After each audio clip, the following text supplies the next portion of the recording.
കൂട്ടുകാരെ, ഈ താറാവുകളെ കൂട്ടിലിട്ടപ്പോൾ അമ്മ എന്നെ വഴക്കായിരുന്നു.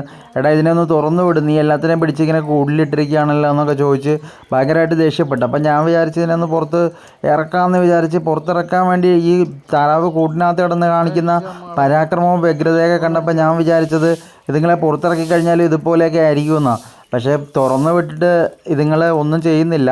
ഒരെണ്ണം പൂവനാണ് കേട്ടോ, ധ്യാനിക്കുന്നത് പൂവൻ പെടേനെ കൊണ്ടൊന്നും കഴിപ്പിക്കത്തുമില്ല. ഇവിടെ ഇപ്പം മണ്ണിൽ വന്നപ്പോഴത്തേക്ക് രണ്ടുപേരും മണ്ണിൽ ഇങ്ങനെ കൊത്തി കഴിക്കുവാണ്. മണ്ണാണ് മുഴുവൻ കൊത്തി കഴിക്കുന്നത്.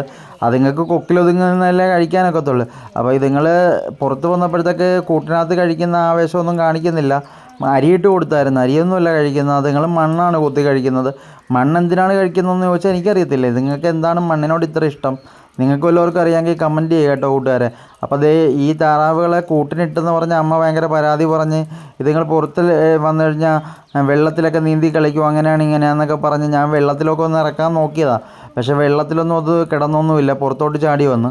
പിന്നെ ഞാൻ കൊണ്ടുപോയത് ഇതിനെ പുറത്ത് വെച്ചിരിക്കുകയായിരുന്നു. അങ്ങനെ ഇത് രണ്ടും കൂടെ മണ്ണിൽ കിടന്ന് കളിക്കുവാണ് കേട്ടോ. ഇതുങ്ങൾ വേറെ മറ്റ് സാധാ താറാവുകളെ പോലെ ശബ്ദം വെക്കുമോ അങ്ങനെ ഭയങ്കര കാഹളം വെക്കുമൊന്നുമില്ല. ഇതുങ്ങളുടെ ശബ്ദം എന്ന് പറഞ്ഞാൽ കേൾക്കാൻ നല്ല രസമാണ്.